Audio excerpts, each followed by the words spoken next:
Jean Moulin naît en 1899. Son père est Antonin Moulin et sa mère Blanche Moulin à Béziers. Son grand frère, l'aîné, est prénommé Joseph Moulin et la cadette Laure. Jean Moulin a un don pour le dessin dès son plus jeune âge. Il réalise plusieurs caricatures pour les journaux avant de devenir préfet de l'Aveyron. Il appartient à une famille lettrée qui lui transmet les valeurs de la République.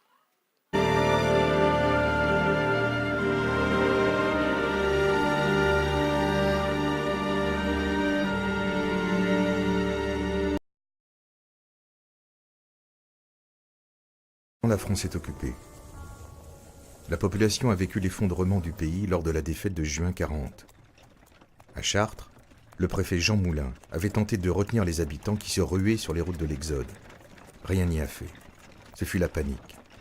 Il ne restait que 800 Chartrains sur 23 000 lorsque les Allemands ont investi la ville.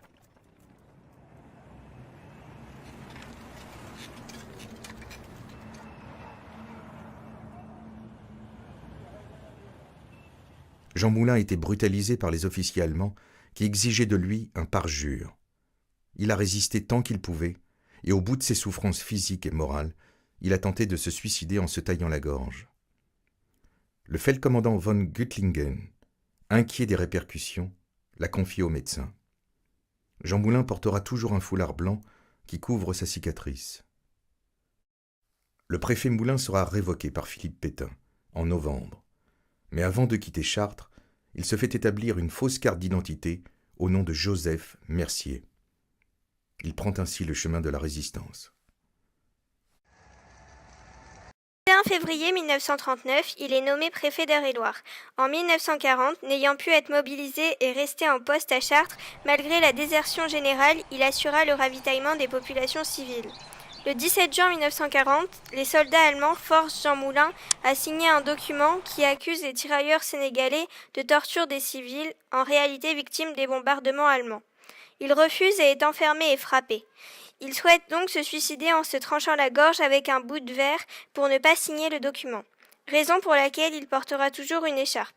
C'est son premier acte de bravoure, la première fois qu'il a dit non.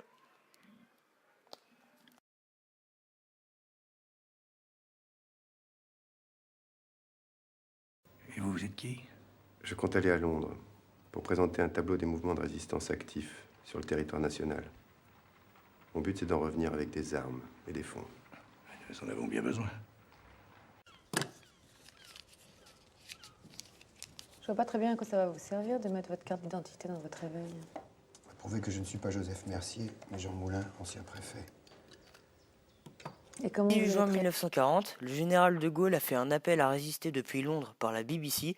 Suite à cela, de nombreuses personnes ont pris le chemin de la clandestinité et sont rentrées dans la résistance. Ces partisans de la paix et de la démocratie enchaînent sabotage, création de fausses cartes d'identité, envoi de messages secrets à Londres par poste émetteur. Jean Moulin, devenu haut gradé dans son réseau, part pour Londres en 1941 pour y rencontrer le général de Gaulle, meneur de la résistance. Ce dernier charge Jean Moulin d'unifier tous les groupes de résistance de France. Après son retour en France, Jean Moulin a créé le CNR, Conseil national de résistance. C'est son deuxième acte d'héroïsme.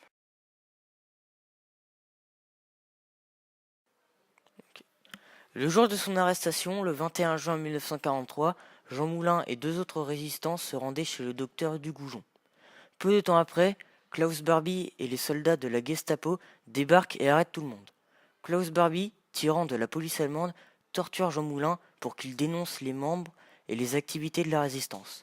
Il mourra dans un train le menant en Allemagne le 8 juillet 1943. C'est son troisième et dernier acte d'héroïsme, mais qui le mènera cette fois à la mort.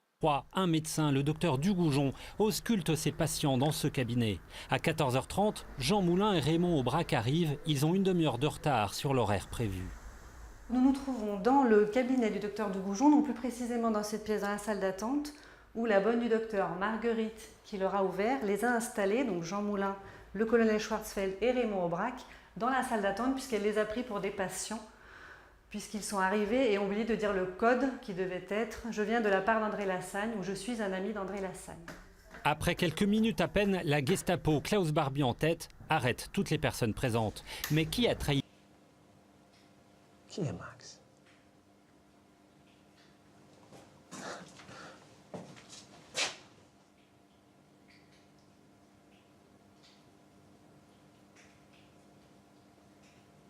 Max.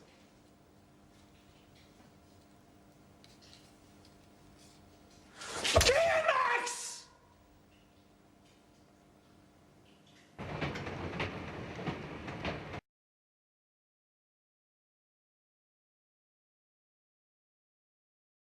Le 19 décembre 1964, André Malraux prononce un discours au Panthéon envers Jean Moulin et le remercie pour sa bravoure et son courage à l'égard de la résistance. Charles de Gaulle est présent lors de l'événement. Entre ici, Jean Moulin, avec ton terrible cortège, avec ceux qui sont morts dans les caves sans avoir parlé comme toi. Ami, entends-tu le vol noir des corbeaux sur nos plaines? Ami, entends-tu ces cris sourds du pays qu'on enchaîne? Ohé, partisans, ouvriers et paysans, c'est l'alarme. Ce soir, et des larmes.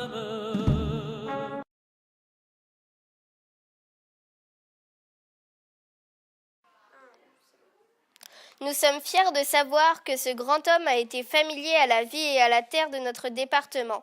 Nous sommes fiers du souci qu'il a manifesté à l'égard de la population civile. Souvenons-nous de la force, de la dignité et du courage de Jean Moulin. Il n'existe pas de liberté sans courage, sachons nous en souvenir. Nous devons nous rappeler que c'est sur nos terres que s'est manifesté le passage du citoyen Jean Moulin au rebelle Jean Moulin qui a choisi d'aller au bout de ses convictions et a préféré la mort au déshonneur.